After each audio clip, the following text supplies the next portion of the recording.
અમદાવાદમાં વંદે ભારત ટ્રેનને ઉથલાવવાનો પ્રયાસ કરવામાં આવ્યો છે. વંદે ભારત ટ્રેનને ઉથલાવવાના પ્રયાસને પાયલટની સતર્કતાથી નિષ્ફળ બન્યો હતો.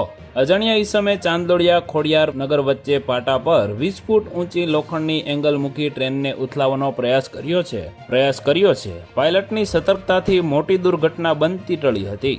આરપીએફ પોલીસે ઘટના સ્થળે પહોંચી તપાસ હાથ ધરી છે. ઘાટલોડિયા પોલીસે ગુનો નોંધી તપાસ હાથ ધરી છે. ચાંદલોડિયા બી પેનલથી ખોડિયારનગર વચ્ચે અજાણ્યા ઈસમે પાટા પર લોખંડની 20 ફૂટ લાંબી એંગલ મૂકી ટ્રેનને ઉથલાવવાનો પ્રયાસ કર્યો હતો. વેરાવળથી સાબરમતી જતી વંદે ભારત ટ્રેનમાં અકસ્માત સર્જવાનો પ્રયાસ કરવામાં આવતા પોલીસે કાર્યવાહી હાથ ધરી છે. વંદે ભારત ટ્રેનને પલટાવવાનું ષડયંત્રને પાયલટની સતર્કતાથી ટળી ગયું છે.